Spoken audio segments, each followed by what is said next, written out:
Bismillah, alhamdulillah, syukrulillah, wala hawla wala quwata illa billah. Asyhadu an la ilaha illallah wahdahu la syarikalah wa asyhadu anna Muhammadan abduhu wa rasuluh alladzi la nabiyya ba'dahu ma ba'du.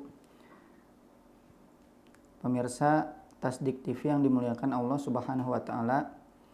Alhamdulillah kita dapat bertemu kembali dalam acara belajar tentang pendidikan agama Islam yang akan membahas judul berikutnya yang sudah saya salin di sini ya, dalam bentuk bahasa Indonesia dengan judul terkadang anak-anak dapat menyibukkan orang tuanya dari melaksanakan ketaatan kepada Allah Subhanahu wa taala. Allah Subhanahu wa taala berfirman dalam Quran surat Al-Munafiqun ayat 9, A'udzubillahi minasyaitonirrajim. Ya ayyuhalladzina amanu la tulhikum amwalukum wala auladukum an dzikrillah. Wa may yaf'al dzalika faulaika humul khasirun. Wahai orang-orang yang beriman, janganlah harta bendamu dan anak-anakmu melalaikan kamu dari mengingat Allah. Dan barang siapa berbuat demikian, maka mereka itulah orang-orang yang rugi. Dalam tafsiran ringkas Departemen Agama di Indonesia mentafsirkan ayat ini bahwa tujuannya adalah untuk mengingatkan orang-orang beriman agar kesibukan mengurus harta dan perhatikan urusan anak-anak itu tidak boleh menghalangi ibadah kepada Allah Subhanahu wa taala. Dimanapun orang-orang yang beriman berada, di sini di Indonesia, di dunia, janganlah harta benda dan anak-anak itu menjadikan lalai. Walaupun sesayang apapun kita terhadap anak-anak kita.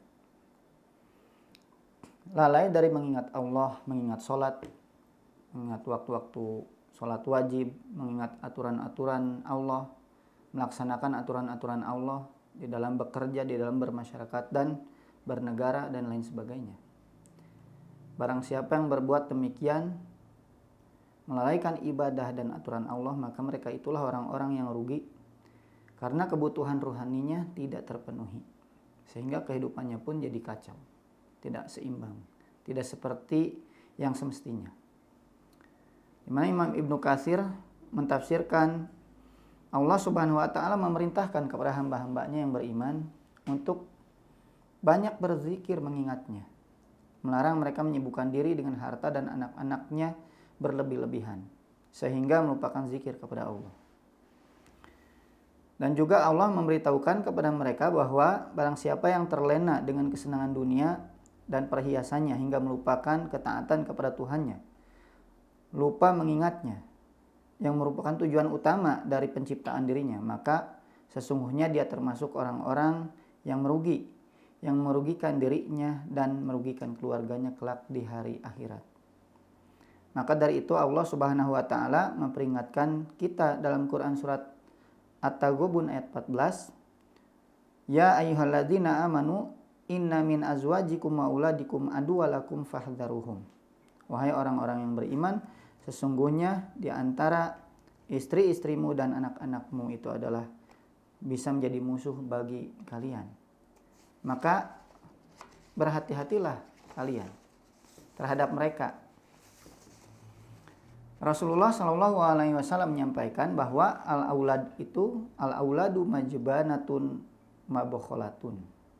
Artinya majbanatun itu menyebabkan kita takut berjihad karena kita takut mati meninggalkan anak-anak, meninggalkan istri, harta kita.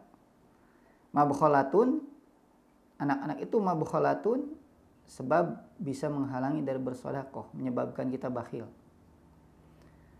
Lebih mementingkan keperluan anak-anak kita. Jadi kita takut bersedekah karena takut bagian keluarga kita tidak ada, begitu. Dalam ayat sebelumnya yaitu Quran surat Al-Munafiqun ayat 9 terkandung tadi Imam Ibnu Katsir menjelaskan dalam tafsirnya tujuan dari penciptaan manusia yang utama yaitu beribadah kepada Allah.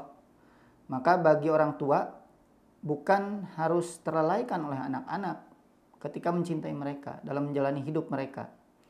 Akan tapi justru bagaimana caranya anak-anak dan hartanya itu tidak melalaikan. Anak-anak, istrinya tidak melalaikannya, yaitu harus mendidik mereka, mengarahkan mereka, membimbing mereka kepada tujuan hidup yang hakiki, yaitu menghamba kepada Allah Subhanahu wa taala. Sehingga bersama-sama di dalam satu keluarga itu tujuan hidupnya dipahamkan kepada mereka. Kepada diri kita adalah bersama-sama menghamba, beribadah kepada Allah Subhanahu wa taala. Bekerja samalah bersama para ibu bapak guru mereka di sekolah agar memiliki visi dan misi yang sama, dapat mencapai tujuan yang sama dalam hidup di dunia ini untuk mencapai kebahagiaan di dunia dan akhirat. Sebab Allah berfirman dalam Quran surat Az-Zariyat, "Wa ma khalaqtul jinna wal insa illa liya'budun." Tidaklah aku ciptakan jin dan manusia kecuali atau melainkan supaya mereka semua beribadah kepadaku. Syekhul Islam berkata, ibadah itu adalah melakukan ketaatan kepada Allah, yaitu dengan melaksanakan perintah Allah yang disampaikan melalui lisan para rasul. Beliau juga menjelaskan ibadah adalah istilah yang meliputi segala sesuatu perbuatan yang dicintai Allah dan diridhoinya. Jadi syaratnya itu harus dicintai Allah dan diridhoi Allah dalam perbuatan itu, baik berupa ucapan, perbuatan, anggota badan yang nampak maupun yang tersembunyi. Pemirsa Tasdik TV yang diridhoi Allah, ibadah tadi terbagi kepada 3, menjadi ibadah hati, ibadah lisan, dan ibadah anggota badan. Sedangkan hukum-hukum dalam Islam yang berlaku dalam kerangka ibadah tadi, dalam kerangka ubudiyah itu, terbagi menjadi 5, yaitu yang wajib pertama, plus yang mustahab atau sunnah, lalu yang haram, lalu makruh dan mubah. Masing-masing hukum ini yang 5 tadi berlaku meliputi isi hati, meliputi ucapan lisan dan perbuatan anggota badan. Demikian yang disampaikan oleh Imam Ibnul Qayyim. Maka dari itu kepada orang tua dan juga para guru, marilah agar orang tua bisa menjadi guru anak-anaknya ketika di rumah, mengajari mereka, menunjukkan, membimbing mereka ke arah penciptaan manusia yang hakiki itu, beribadah kepada Allah. Dan jadilah bagi para guru menjadi para pendidik yang mewakili orang tua mereka di sekolah, menjadi orang tua anak-anak yang dititipkan kepada mereka di sekolah. Jalinlah kerjasama antara keduanya untuk keberhasilan pendidikan buah hati mereka ke arah perubahan yang sesuai dengan yang Allah dan Rasul-Nya harapkan. Wallahu a'lam bishawab. Semoga bermanfaat. Subhanakallahumma wa bihamdika asyhadu an la ilaha illa anta astaghfiruka wa atubu ilaik. Assalamualaikum warahmatullahi wabarakatuh.